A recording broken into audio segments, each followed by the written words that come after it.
묵상기도 하심으로 주일 예배를 하나님 앞에 드리도록 하겠습니다.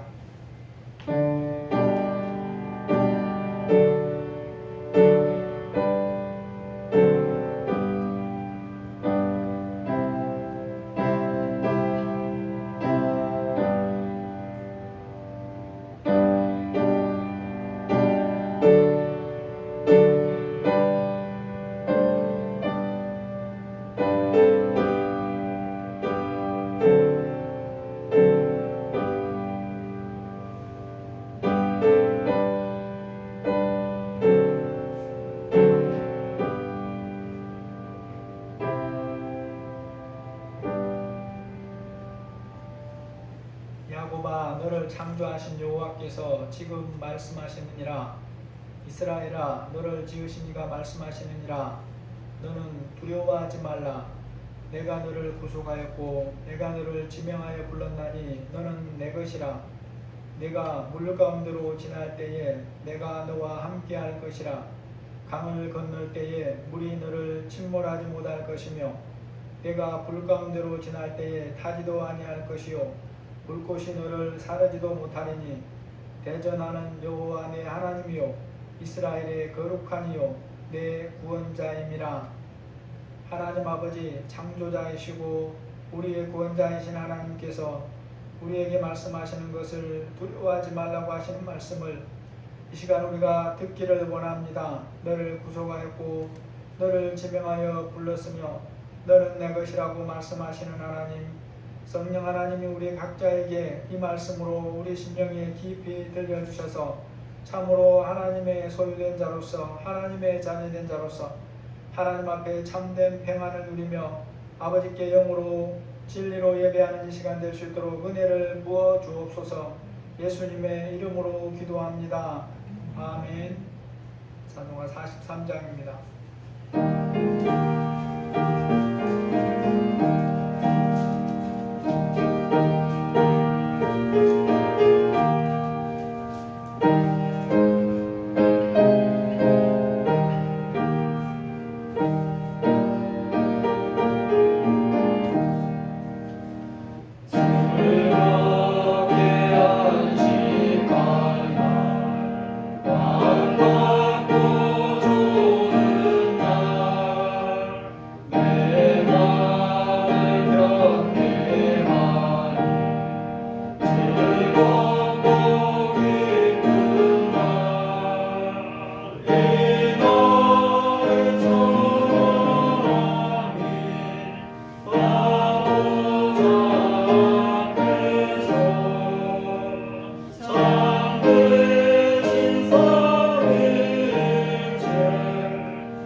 사도신경으로 신앙 고백하시겠습니다.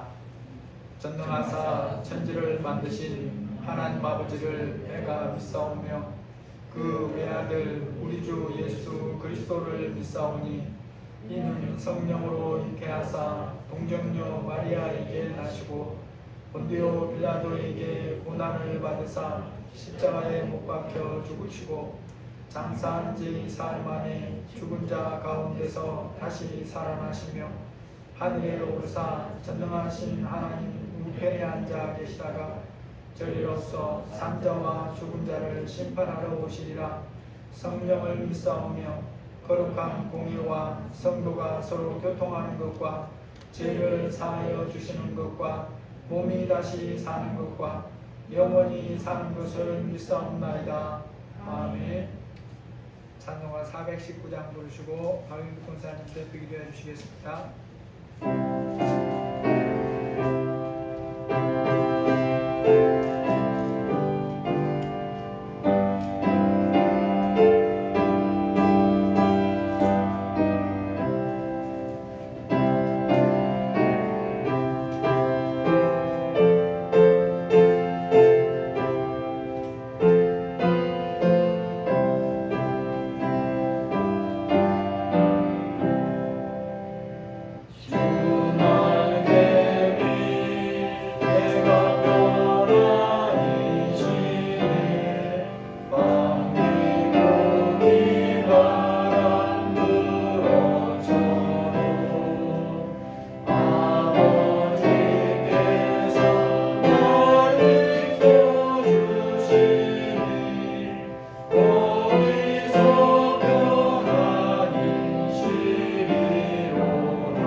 할렐루야. 사랑과 은혜가 충만하신 우리 하나님 아버지, 세상의 모든 만물의 주인 되시는 하나님, 우리를 하나님의 자녀로 거룩한 백성으로 인쳐주시니 감사합니다.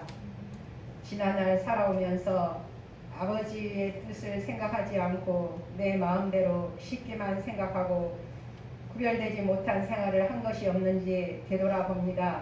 용서하여 주옵소서. 세상의 어느 하나 아버지를 배척하고 존재할 수 없다는 것을 다시 한번 고백합니다. 저희들을 불쌍히 여겨 주시옵소서. 원망과 불평보다는 감사와 배려가 넘쳐나는 우리의 삶이 되도록 승화시켜 주시기를 간절히 기도합니다. 하나님 아버지, 우리 반석교회 성도들을 불쌍히 여겨주시고, 하나님 참으로 이렇게 아버지 하나님 참으로 우리가 원치 않고, 또한 우리는 아버지 하나님 주님이 기뻐하는 삶을 살기보다는 너무나도 지금까지 아버지 평안함으로 느끼지 못하고 안일하게 살아왔던 것이 너무나 많은 것을 또한 고백합니다. 성령님 용서하여 주시기를 하나님 앞에 기도합니다. 우리 하나님 아버지, 우리 반석교회 성도들 한 사람 한 사람을 기억하여 주시고, 하나님 아버지 예신앙을 회복하게 하여 주시기를 간청합니다. 하나님 뜨거운 열정을 주시고, 하나님 아버지 모든 한 사람 한 사람 자기의 위치에서 더욱더 하나님을 찾고 하나님과 호흡하는 삶이 길어질 수 있도록 성령님 도와주시기를 간구합니다.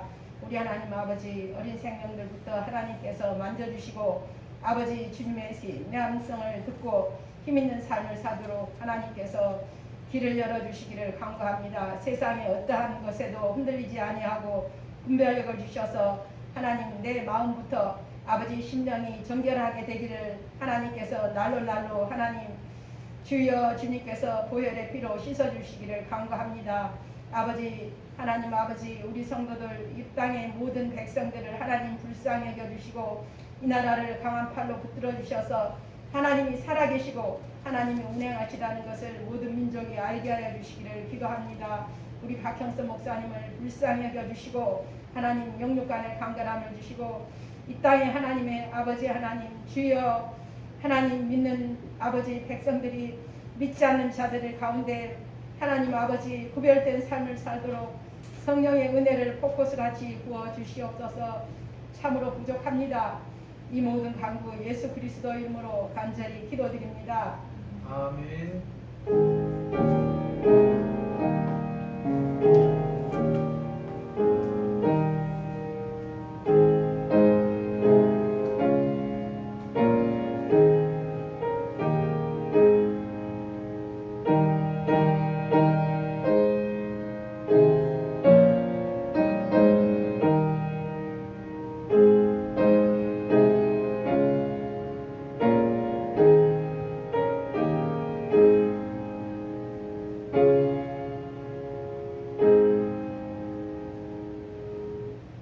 하나님 말씀 예레미야 29장 8절에서 13절입니다.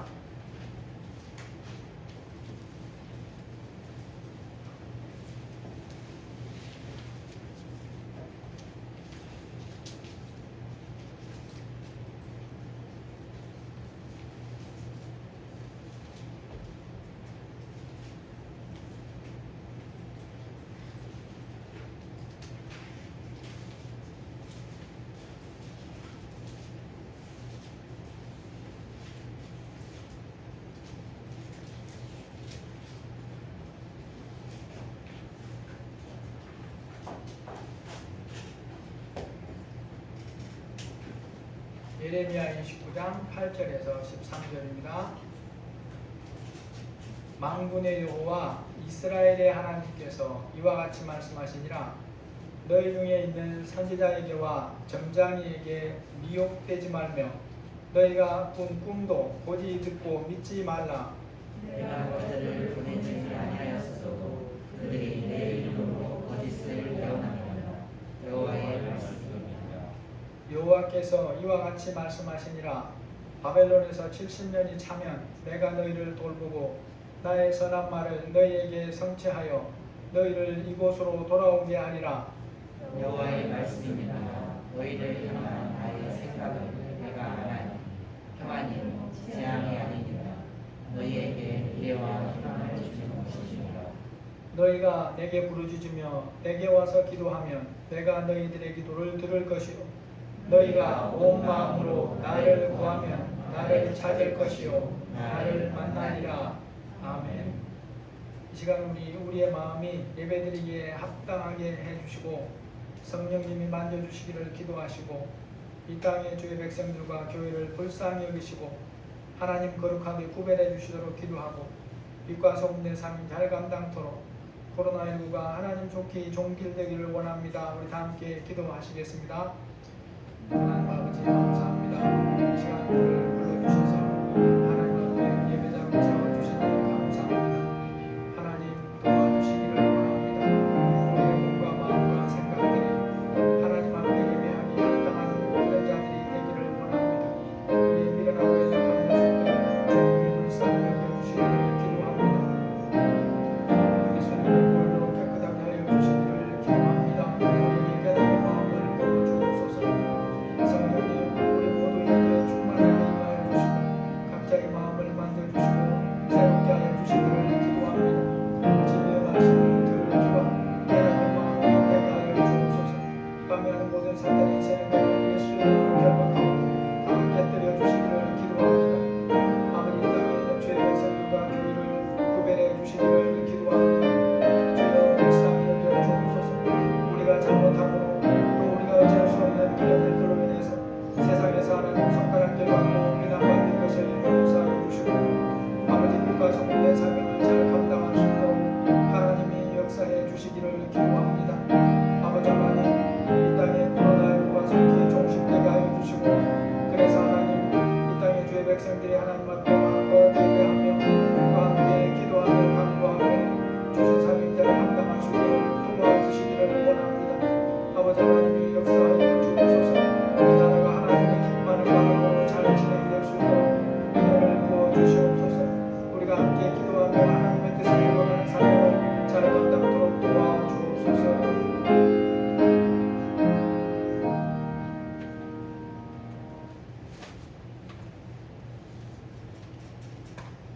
큰 수술일수록 그것을 앞둔 경우라면 환자는 물론이고 가족이나 가족이 의사로부터 간절하게 듣고 싶은 말은 뭐겠습니까? 수술할 동안 아픔을 알지 못할 것이니 걱정 말라는 그런 종류의 말이겠습니까? 수술을 받는 환자나 보호자나 지인들이 의사로부터 듣고 싶은 말은 물어보지 않아도 뻔합니다. 긍정의 말, 소망의 말, 이 수술은 반드시 성공할 것이고 나을 것이고 회복할 것이다 라고 하는 그런 말을 듣고 싶어 하죠. 어려운 것이 하나도 없습니다 라고 하는 말을 듣고 싶어 한다는 것입니다. 수술을 할 의사는 환자나 가족들이 그런 생각을 가지고 있다는 것을 너무 잘 압니다. 그러면 의사는 주로 어떤 종류의 말을 해줄까요? 대부분은 예상되는 결과에 대해서 보수적으로 말해준다고 합니다. 예상치를 낮추어서 말해준다는 거죠. 그렇게 하는 이유는 근본적으로는 사람이 가진 한계 때문이라는 것입니다. 좋은 말로 해준 후에 그것을 지키지 못해 실망하거나 때로는 심하면 분쟁으로 번질 수도 있다는 것을 아는 거죠.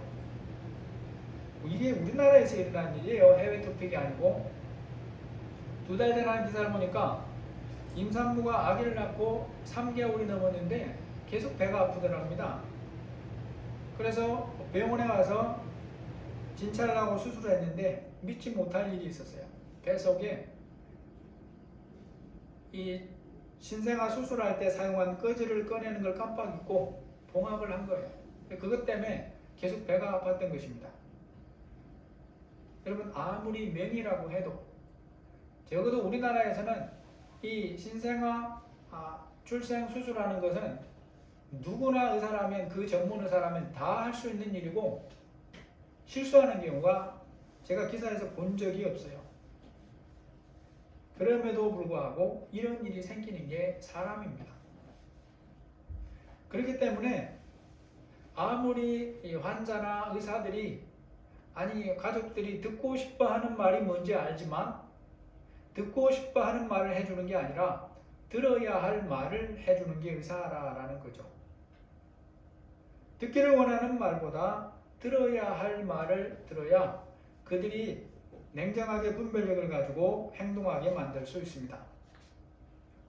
사람이 살아가면서 커다란 어려움을 만나기도 하죠. 하나님을 믿는 사람도 삶에서 크고 작은 어려움을 만나는 것은 다르지 않습니다. 믿는 사람이나 믿지 않는 사람이나 믿음이 강하고 견고한 사람이나 믿음이 약하고 어설픈 사람이나 어려움을 만난다는 것은 다를 것이 없습니다. 중요한 것은 어려운 일을 만난 후에 보이는 반응이 중요하다라는 거죠. 사람은 어려움을 만난다고 해서 그것으로 인해서 다 좌절하고 낙심하고 절망하는 것이 아닙니다. 어려움을 이겨내고 어찌하든지 이전보다 더 나은 상태로 나아가려고 애를 쓰죠. 여러분, 그러면 삶에서 만난 어려움을 극복하는 일에 가장 큰 힘을 미치는 것이 뭐겠습니까? 그것이 바로 소망이고 희망이라고 하는 것입니다. 그래서 지금 만난 어려움이 아무리 커 보여도 그것을 해결할 소망이 있기만 하면 어려움으로 인해 좌절하지 않습니다. 눈앞에 보이는 현재 사정은 너무 어렵지만 그럼에도 그것을 이기고 해결할 수 있는 소망이 있기 때문에 그렇죠. 사람의 삶에서 소망이 그처럼 큰 힘을 발휘할 수 있습니다. 여러분, 하나님 자녀가 세상을 살면서 소망을 가지고 사는 면에서 어떤 사람들입니까? 사람들이 가지고 있는 소망은 가짜일 수 있습니다. 오늘 본문에도 그런 부분을 얘기하죠. 사람들이 가진 소망은 아무리 확신을 가지고 있어도 가짜일 수 있어요. 그러나 하나님이 주시는 소망은 가짜가 아닙니다. 그래서 어려움을 만날 때에 소망을 붙드는 면에 있어서 하나님의 자녀보다 더 소망을 붙들어야 할 사람은 없습니다. 하나님 자체가 소망이 되신다고 성경이 소개를 합니다.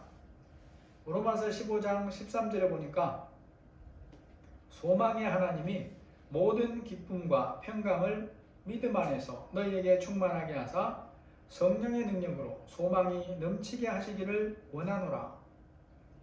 여기서 사용하는 이 소망이라고 하는 헬라어를 보면 기대, 소망, 희망을 의미합니다. 또 밝은, 좋은, 기쁨 같은 이 형용사와 더불어 소망을 나타내는 데 사용합니다. 그래서 오늘날 우리가 사용하는 그 소망이라는 뜻과 정확하게 같은 뜻입니다. 하나님이 그 자체로 하나님을 믿는 자에게 소망이 되신다라는 걸 말씀하죠. 이 시간 살피는 본문에도 하나님이 백성들 앞날에 하시려는 일을 소개합니다. 11절에 보니까 여호와의 말씀이니라 너희를 향한 나의 생각을 내가 아나니 평안이요 재앙이 아니니라 너희에게 미래와 희망을 주는 것이니라 라고 말씀을 하고 있습니다.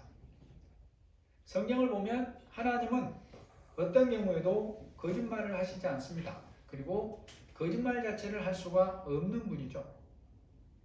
이 말씀은 하나님께서 포로로 잡혀간 이스라엘 백성들을 향해 하시는 말씀이고 앞으로 그들의 앞날에 하나님이 하시려는 일에 대해서 미리 말씀해 준 것입니다. 재앙이 아니라 소망을 주시고 그렇게 행하실 것이다 라고 말씀을 하죠. 이것은 앞으로 하나님의 백성들이 이제까지와는 다르게 이후로 어떻게 하느냐에 따라 달라질 수 있는 것으로 말씀하는 게 아니고 하나님이 행하실 것을 말씀해 주는 부분입니다. 그러므로 하나님이 그들에게 재앙이 아닌 소망이 되시는 것은 적어도 그곳에서 그들이 하는 그런 예상되는 행동을 가지고 견고함이 없는, 그러니까 지금 조심하라고 하는 말씀하면 그걸 같이 주지 않으면서 하시는 말씀이다라는 거죠. 그러니까 이게 무슨 말인가 하면 하나님이 이대로 행할 것을 지금 강조하고 있다는 그런 뜻이기도 합니다. 이제 우리가 생각해 봐야 될 첫 번째 부분을 부딪히게 됐습니다. 우리가 생각하는 소망, 희망, 기대는 어떤 모습을 가지고 있는가라는 거죠. 어떤 어려운 분야에 따라 모습이 다를 수는 있습니다만은 우리들이 소망에 대해 가지는 생각들이 있어요. 이러이러한 게 소망이다 라는 생각들이 있어요. 환경의 어려움에 적용하면 그 어려움이 물러가거나 줄어들거나 해결의 길이 보이거나 그러한 것이 소망입니다. 사업을 하는 사람이 부도위기에 처했을 경우 그것을 해결할 길이 보이기 시작하는 것이 소망이다 라는 거죠. 그래서 실제로 어려움이 줄어들거나 해결되어 가는 모습이 보여야 됩니다. 물건을 만들어서 팔거나 유통하는 경우라면 갑자기 이전보다 잘 팔리기 시작을 한다든지 주문이 많이 들어온다든지 아니면 은행에서 닫혔던 융자가 트인다든지 받지 못할 것이라고 포기했던 대금을 받게 된다든지 이런 일들이 일어나야 그게 소망인 거예요. 그런 일이 전혀 없이 오히려 모든 일이 더욱 반대로만 되어가거나 현재의 모습이 그대로 아무런 변화 없이 유지되고 있다. 그러면 그것을 소망이라고 말하기는 어렵다는 것입니다. 그런데 이런 부분에서 하나님이 일하시는 모습이 사람들의 기대와 너무 다르다는 것이 문제입니다. 본문에서 말씀하는 소망은 그 겉모습이 때로 우리가 기대하는 그런 모습과 너무 다른 거예요. 오히려 반대의 모습이기까지 합니다. 사람들이 보기에는 소망이 아니라 절망이라고 보아야 마땅한 그런 모습으로 다가오기도 한다는 거예요. 그럼에도 하나님은 그것을 소망이라 라고 말씀하는 것입니다. 그래서 우리는 성경이 말씀하는 소망에 대해서 바르게 알 필요가 있다라는 거죠. 사람들이 보는 수준에서의 보이는 것이 전부가 아니라는 것을 분명하게 기억해야 됩니다. 전능하신 하나님이 만들어 가실 소망이 진짜 소망이라는 걸 우리가 알아야 된다는 거예요.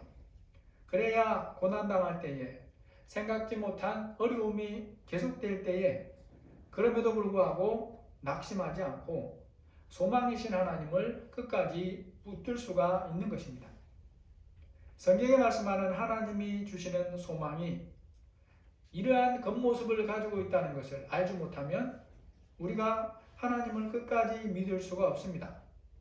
그래서 보이는 것만 보면서 하나님을 모르는 사람들과 별로 다를 것이 없는 그런 행동을 할 위험성이 너무 커진다라는 거죠. 이 시간 본문 말씀에서 하나님이 주시는 말씀은 명백하게 소망입니다. 여호와의 말씀이니라. 너희를 향한 나의 생각을 내가 아나니 평안이요 재앙이 아니니라. 너희에게 미래와 희망을 주는 것이니라. 사람이 만약에 사람에게 이렇게 말했다면 그것은 그럴 수도 있고 아닐 수도 있습니다. 왜냐하면 사람은 말한 대로 다 못 지키니까요. 환경이 막으면 못 지키니까요. 그러나 하나님은 그렇지 않습니다. 하나님께서 이스라엘 백성들 포로로 잡혀와 있는 그들을 행해 하실 일은 재앙이 아니고 평안이다. 너희들의 미래에 희망을 주는 것이다 라고 말씀을 한다는 거죠. 그런데 앞에서 잠깐 살펴본 것처럼 백성들이 보기에는 이게 소망의 옷을 입고 오는 게 아니에요. 오히려 반대되는 옷을 입고 있습니다. 그래서 믿음으로 받지 않으면 절망으로만 볼 수밖에 없다라는 거죠. 하나님께서 에레미야 선지자를 통해 말씀을 주시고 그들의 백성들에게 전하게 하시는 것이 있는데 이 말씀을 받는 그들의 상태가 벌써 절망입니다. 상태부터가 절망이라는 거죠. 오늘 2절에서 4절 말씀까지 보시면 그때는 여고니아 왕과 후궁과 궁중 내시들과 유다와 예루살렘의 고관들과 기능공과 토공들이 예루살렘에서 떠난 후라 만군의 여호와 이스라엘의 하나님께서 예루살렘에서 바벨론으로 사로잡혀 가게 한 모든 포로에게 이와 같이 말씀하시니라. 이게 지금 그들이 처해 있는 상태입니다. 성경을 보면 고난을 당하는 사람의 입장에서 이유를 전혀 모르는 경우들이 종종 있습니다. 욥같이 이유를 알 수 없는 성격의 고난이 있죠. 요셉같이 부모에게 잘못한 것이 전혀 없음에도 또 형들에게 미움받을 말을 좀 했지만 그런다고 해서 그 정도로 대우받아야 될 그런 정도의 범죄한 것이 없음에도 불구하고 고난을 당하는데 이 요셉의 이런 모든 것은 하나님의 훈련으로 오는 그런 종류의 고난입니다. 그러한 하나님 편의 이유나 훈련으로 고난을 당함에도 하나님께서 이유를 말씀해 주시지 않는데 우리가 알 수 없어서 고통스러운 것은 어쩔 수가 없어요. 그러한 경우에도 우리에게 가르치시려는 것이 있습니다. 그게 뭐냐 하면 우리는 하나님 앞에 겸손해야 된다고 하는 거죠. 내가 최고의 계획을 세워놓아도 그것이 그대로 다 이루어지는 게 아니라라는 것입니다. 내가 최고라고 생각하는 것이 최고가 아닐 수가 있어요. 하나님이 우리를 만들어가는 과정은 우리가 다 알고 사는 게 아닙니다. 그러므로 우리는 하나님 앞에서 항상 겸손해야 된다라는 거죠. 그런데 성경에서 하나님 자녀가 삶에서 겪는 고난의 많은 경우는 또 분명한 이유가 있다고 말씀을 해줍니다. 그 이유가 하나님을 멀리하고 살기를 계속한 결과로 온다라는 거죠. 그래서 감사하게도 우리가 하나님의 말씀으로 자신을 살피면 내가 지금 왜 이런 고난, 불행한 일을 당하게 되고 있는가라는 그 이유가 자신에게 있다는 것을 부인할 수 없이 알게 되는 경우가 많습니다. 지금 백성들 상태가 어떻습니까? 소망이라고는 전혀 찾아볼 수가 없죠. 유다의 왕으로부터 시작해서 궁중에서 그동안의 모든 것을 누리고 살던 그 모든 사람들, 고관들은 물론이고 각종 기술자들까지 잡혀서 바벨론의 포로가 된 그런 상태입니다. 이런 상태이기 때문에 아무리 믿음이 있다고 하더라도 소망을 찾기가 어려워요. 보이는 어떤 것에도 소망이라고 하는 것이 없다는 것입니다. 하나님의 백성인 이들이 왜 이런 불행한 상태에 떨어지게 되었는가라는 것은 하나님께서 예레미야를 통해 주시는 말씀을 들어야 사는 말씀을 거부하고 자기들이 듣고 싶은 말을 따라서 거짓 선지자들이 하는 말을 따라온 결과라는 것입니다. 들어야 할 말씀을 거부하고 듣고 싶어 하는 말을 따라온 결과가 이렇다는 거예요. 우리가 여기서 참 큰 교훈을 받아야 됩니다. 대개 부모가 자녀에게 말을 해줄 때 자녀가 듣고 싶어 하는 말만 해주기를 바라요. 자녀 입장에서는. 그러나 그렇게 해서는 일반적인 그런 성품을 가진 사람 사이에서 그런 정도의 책임을 다하는 사람으로도 성장하기가 어렵습니다. 하나님의 말씀도 더욱 그렇습니다. 사람은 사람에게 보기에 그래도 틀린 말도 옳은 것처럼 할 수 있어요. 그러나 하나님은 그러지가 않습니다. 나의 지금만 아시는 게 아니라 미래까지 아시면서 우리가 들어야 할 말씀을 해줍니다. 그런데 우리는 자기 생각만 하면서 들어야 할 말이 아니라 듣고 싶은 말만 듣고 싶어 하는 거죠. 하나님 믿는 자들에게 불행의 훈련은 어디서부터 시작되느냐? 믿는 사람의 삶에서 어려움을 만나는 것은 그 자체는 불행도 아니고 행복도 아닙니다. 왜냐하면 하나님께서 그것을 통해 그 사람의 믿음을 훈련하실 수가 있고 앞에서 예로든 욥이나 요셉 같은 경우가 바로 그런 경우의 대표자이기 때문에 그렇습니다. 하나님을 믿고 사는 우리가 세상에서 만나는 불행에 대해서 우리의 삶에서 만나는 불행한 일에 대해서 꼭 알아야 할 첫 번째 중요한 게 있습니다. 말씀을 거부하고 살 때 불행이 온다라는 것입니다. 죄의 결과는 그 시간이 언제일지는 몰라도 반드시 불행을 몰고 옵니다. 다른 사람이 아니라 범죄한 그 사람과 그가 사랑하는 주변에 불행을 가져다 줍니다. 그런데 이것이 이 땅에서 다 결산이 되는 게 아니라는 게 중요해요.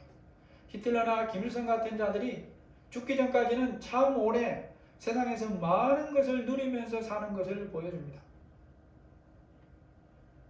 하나님은 모든 사람에게 반드시 실행하시는 것이 있습니다. 심은 대로 거둔다라는 거죠. 갈라디아서 6장 7절에 보면 스스로 속이지 마라. 하나님은 업신여김을 받지 아니하시나니 사람이 무엇을 심든지 그대로 거두리라 라고 분명히 말씀합니다. 이스라엘 백성들이 현재 이 당하고 있는 불행은 그들이 하나님을 거부하고 살아온 결과로 당하는 것입니다. 그래서 불쌍히 여겨줄 필요도 없는 부분이죠. 하나님은 어떤 경우에도 우리가 알아야 됩니다. 죄를 용서하지 않습니다. 하나님이 죄를 용서하는 경우는 딱 한 가지밖에 없어요. 회개하고 하나님께로 돌이키는 것 외에는 죄를 용서받을 수가 없습니다. 지금의 모양이 어떠하든지 하나님이 그들에게 소망을 주시는데 그들의 앞날에 행하실 일로 계획하시는 것 자체가 소망이라 라고 말씀을 하는 것입니다. 이 시간 우리가 주의 깊게 생각해 봐야 될 아주 중요한 또 한 가지 부분은 그렇지만 이 소망이 그들에게 거저 주어지지는 않는다는 것입니다. 하나님이 약속하시는 소망이 그들의 것이 되기 위해서는 그들이 거쳐야 될 과정이라고 하는 게 있습니다. 그것이 바로 그들이 죄에서 정결해지고 하나님을 진심으로 바라는 사람으로 변화되는 것입니다. 이러한 과정이 없이는 소망이 그들의 것이 되지 않습니다. 이 과정이 있으므로 비로소 하나님의 소망이 그들의 소망이 되어집니다. 하나님께서 그들이 이 과정을 보내야 할 기간으로 정한 것이 70년입니다. 우리가 어떤 경우에 성경의 예언이 개인적으로 주어지는 경우도 있어요. 또 그런 은사를 받은 사람들을 통해서 이런저런 그런 얘기들을 들을 수도 있습니다. 그런데 중요한 게 있어요. 거기 맹점이 있습니다. 그것이 내 것이 되는 과정에 대해서는 우리가 안 듣는다는 거예요. 그것을 내 것으로 취하는 과정에 대해서는 별로 귀를 기울이질 않아요. 그러면서 당신이 앞날에 하나님이 당신을 위해 계획하신 것이 이러이러한 거라고 알려줍니다. 그러면 너무 좋아가지고 막. 그런데 여러분 거기까지 걸어가는 삶은 누가 살아야 됩니까? 그 사람이 대신 살아주는 게 아니에요. 내가 그 길을 성령 하나님께 붙들려서 걸어가야 됩니다. 그러니까 사람들이 물론 그 사람이 거짓 예언을 할 수도 있지만 그건 빼고 우리가 모르는 부분이니까 성경에도 보면 그래요. 참 진리로 예언했다고 하더라도 여러분 신명기에 보십시오. 하나님이 그들을 앞날에 얼마나 큰 복들을 예언해 줍니까? 그런데 왜 그들이 그게 그들 것이 되지 않느냐는 거예요. 그 과정을 걸어가지 않기 때문에 그런 것입니다. 70년의 기간 동안 이렇게 보내야 한다고 말씀해 주는 게 5절 6절입니다. 너희는 집을 짓고 거기에 살며 텃밭을 만들고 그 열매를 먹으라. 아내를 맞이하여 자녀를 낳으며 너희 아들이 아내를 맞이하며 너희 딸이 남편을 맞아 그들로 자녀를 낳게 하여 너희가 거기서 번성하고 줄어들지 아니하게 하라. 이런 말씀이 도무지 소망으로 다가오지 않는 이유가 있어요. 그들이 소망이라고 기대하고 있는 것과 너무 다르다는 것이 참 문제예요. 그들은 어떤 생각을 하고 있습니까? 하루라도 빨리 포로지에서 벗어나 예루살렘으로 돌아가는 게 소망이죠. 그런 생각을 하고 있는 그들에게 하나님이 말씀하는 것입니다. 집을 짓고 텃밭을 만들고 결혼을 하고 자녀들을 낳아라. 이게 포로로 잡혀와 있는 입장에서 소망이 되냐라는 것입니다. 하나님의 이 말씀을 듣는 백성들이 이것을 소망이라고 생각하지 않고 있다는 것은 하나님이 그들에게 하시는 말씀을 통해서도 볼 수 있어요. 그들이 무엇을 붙들고 있기 때문에 진짜 소망을 소망으로 붙들지 못하는가를 우리에게 보여줍니다. 그게 바로 8절 9절이에요. 만군의 여호와 이스라엘의 하나님 여호와께서 이와 같이 말씀하시니라.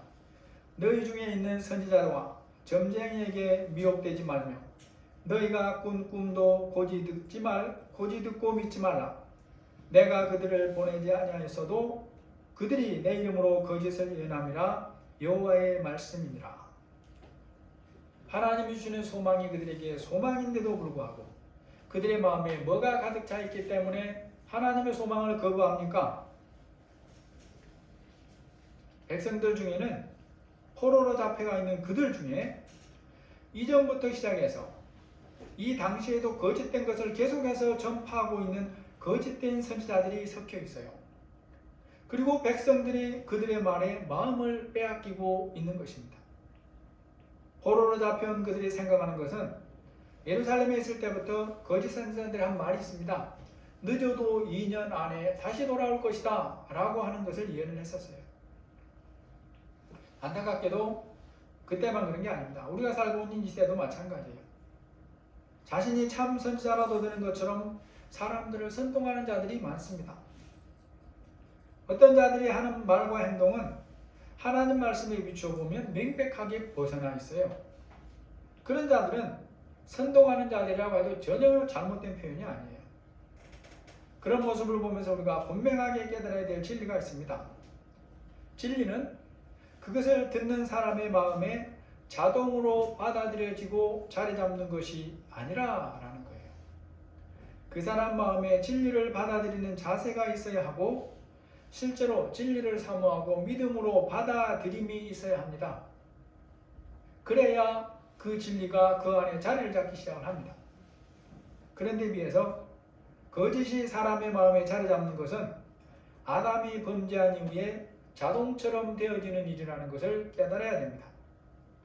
그래서 진리가 주인이 되지 않는 마음에는 언제라도 가짜가 주인 노릇을 하려고 합니다. 가짜를 내가 거부하지 않으면 자동으로 자리를 잡는다는 것을 알아야 되는 것입니다. 거짓은 거짓을 낳는다는 것이 진리입니다. 여러분, 이단에 물든 자들을 돌이키기가 어려운 이유 중에 하나가 바로 여기에 있어요. 거짓된 것을 마음으로 붙들고 있으니까 명백하게 진리인 하나님의 말씀을 들어도 그 진리의 말씀이 그 마음에 자리할 자리가 없는 것입니다. 사람의 마음이 이런 부분에서 진리에 대해서 힘이 약하고 때로는 악하기까지 하다는 것을 하나님이 너무 잘 아세요. 그래서 잠언 4장 23절에 경고합니다. 무릇 지킬 만한 것 중에 더욱 내 마음을 지키라. 생명의 근원이 이에서 남이니라 라고 말씀합니다. 백성들이 진실하게 하나님께로 돌이키고 영원한 주인으로 모시고 살게 되려면 그 마음과 삶에 배어있는 거짓과 불신앙이 제거되어야 됩니다. 포로로 잡혀와 있는 백성들이 그들에게서 죄와 불신앙의 문제가 깨끗하게 되지 않고서는 사람들이 어떤 좋은 말을 해줘도 그것이 그들에게 소망이 되지 않는다는 것을 그들이 깨달아야 되는 것이죠. 병이 클수록 치료 과정도 어렵습니다. 수술도 크죠. 이후에 회복의 과정도 오래 걸립니다. 이건 모든 병이 마찬가지예요. 이것은 죄라는 병에도 마찬가지입니다. 하나님의 백성의 죄가 치료되고 고침받는 과정도 그러해요. 이전에 하나님이 약속하는 땅에 들어가는 것을 불신앙으로 거부했을 때는 40년이 걸렸지 않습니까? 그런데 나라가 망하고 멸망할 정도로 범죄하고 그런 자들에게 이 물리적인 시간이 70년이 걸리는 것입니다. 그 70년의 치료 과정을 거짓이라고 부인하면서 선동하는 자들이 있고 진리를 부인하려고 하는 백성들에게 하나님 말씀합니다. 너희 중에 있는 선지자에게와 점쟁이에게 미혹되지 말며 너희가 꾼 꿈도 고지 듣고 믿지 말라. 내가 그들을 보내지 아니하였다 라고 말씀합니다. 하나님께서 백성들에게 주시는 또 소망이 있습니다. 그 땅에 사는 동안 은혜를 주실 거라는 거죠. 그게 7절입니다. 너희는 내가 사로잡혀 가게 한 그 성읍의 평안을 구하고 그를 위하여 여호와께 기도하라. 이는 그 성읍이 평안함으로 너희도 평안할 것입니다. 이것도 보기에는 소망이 아니죠? 아니, 자기를 잡아간 나라가 망하기를 기도해야 되는데 그들에게 평안을 빌라고 하니 이게 말이 됩니까? 그런데 그 나라가 평안해야 그들이 70년을 거기서 평안하게 보낼 수 있어요. 우리가 하나님의 소망이 무엇인지 알지 못하면 하나님이 주시는 것을 자기 발로 걷어차게 된다는 것입니다. 오늘 살펴볼 말씀을 우리가 정리하고 우리 삶에 어떻게 적용할 수 있는가를 살펴볼 필요가 있습니다.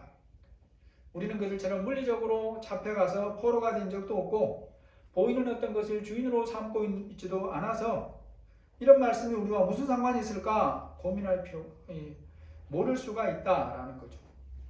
그런데 우리가 실제로 우리 모습을 살펴보면 우리가 어떤 것에 잡혀서 마치 그에게 포로가 된 것처럼 그렇게 하는 모습들이 종종 있습니다.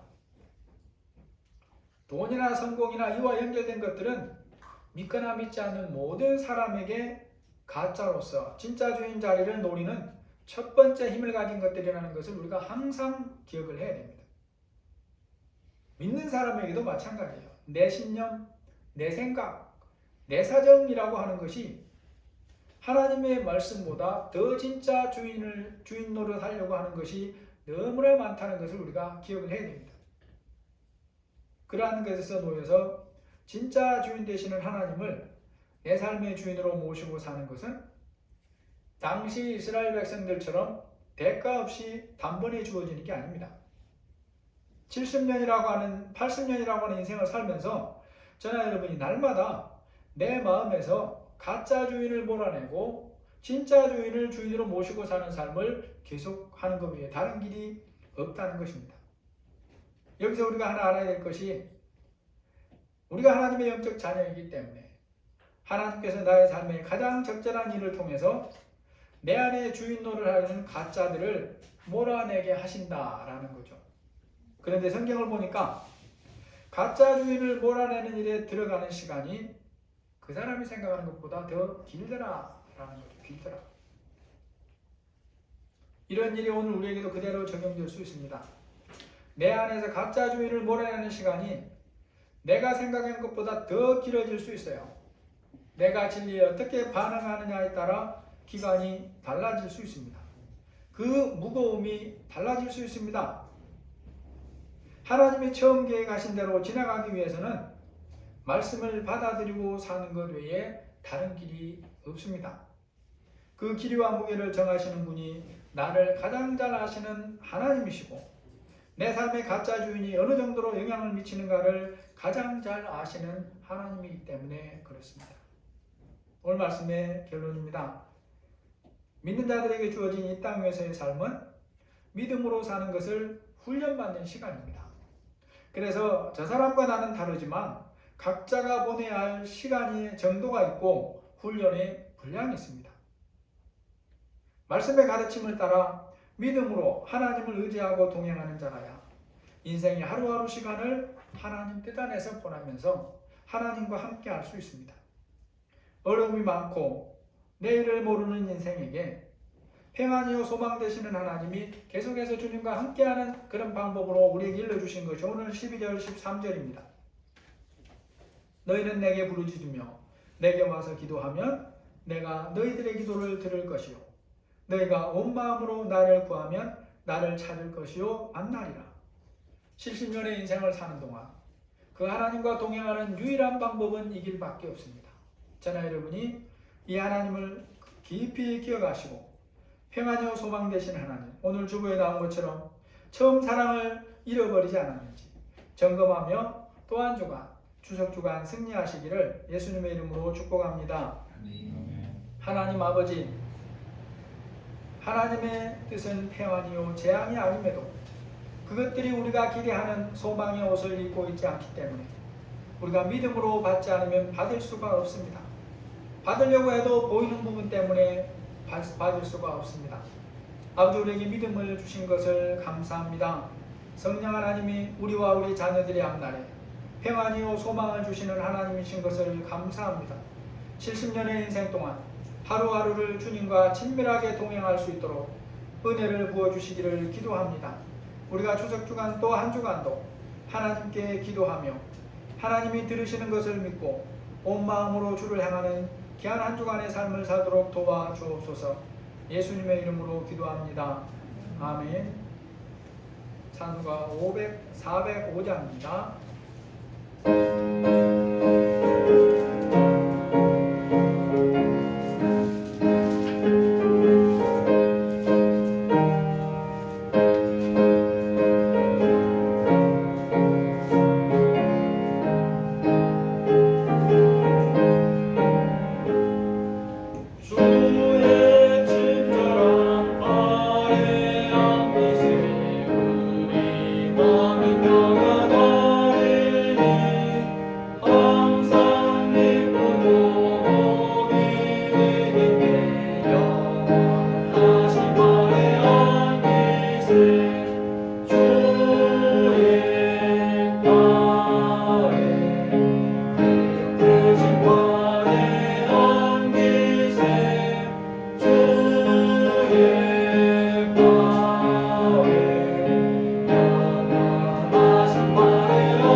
하시고 또 하나님 믿음으로 귀한 물질을 구별해서 드릴 수 있도록 도와주시니 감사합니다. 우리 성도들의 앞날을 기억하여 주시고 가정과 직장과 사업장을 돌봐주셔서 아버지 하나님 일용할 양식을 풍성히 공급해 주시기를 기도합니다. 하나님이 보호하여 주옵소서. 추석 주간을 맞아서 하나님 함께하여 주시고 오고 가는 모든 길들 또 하나님 보이지 않는 모든 위협으로부터도 안전하게 지켜주셔서 주님 안에 기뻐하고 평안하는 그런 하나님 명절이 될 수 있도록 만남들이 될 수 있도록 은혜를 베풀어 주옵소서. 예수님의 이름으로 감사하며 기도합니다. 아멘. 오늘 광고 보시면 이번 주 중 예배는 추석 관계로 쉽니다. 안내서와 참고 자료를 뒤에 준비해 놨습니다. 필요하신 분은 가져가시면 되겠습니다. 교우 소식 이민재, 이은미 원사님 둘째고 김진아 자매의 결혼식이 10월 17일 오후 3시 30분에 있습니다. 아마 식사는 못하는 걸로 제가 들었고 안에 들어가는 것도 양각 25명씩 밖에 못 들어간대요. 그러니까 50명으로 이렇게 현재까지는 더 이상 못 들어가고 그러니까 아마 가시더라도 밖에서 보고 가는 그런 그러니까 이제 뭐 기념품 같은 걸 아마 주나 봐요. 식사를 못하게 하니까 그런 것 같습니다. 장소는 여기 안에 주소 보시고 기억나실 때 기억해 주시고 기도해 주시고 우리 함께 기도로 세워가기를 원합니다.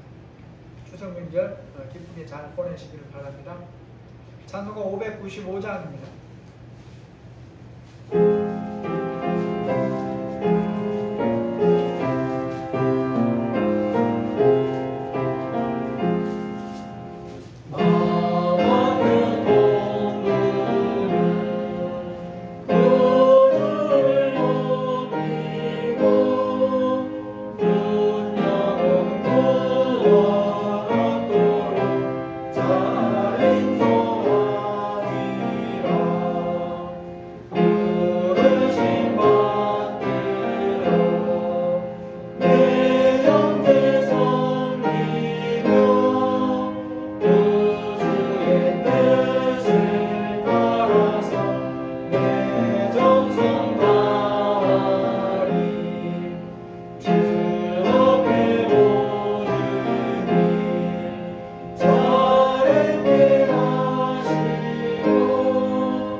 이제는 우리 주 예수 그리스도의 은혜와 하나님의 사랑하심과 성령의 교통하시고 인도하시고 보호하시는 은혜가 하나님의 우리의 앞날 자녀들의 앞날에 대한 계획은 평안이요 재앙이 아니고 소망이라고 말씀하신 그 하나님의 말씀을 믿고 눈에 보이는 시간들이 어떤 모습으로 다가오든지 하나님을 끝까지 신뢰하고 믿음으로 취하기를 원하는 우리 모든 사랑하는 성도들 위해 한 주간의 추석 주간에 주님을 신실하게 믿고 빛과 소금 된 사명을 감당하기를 원하는 우리 모든 성도들 위해 지금부터 영원토록 함께 계실지어다.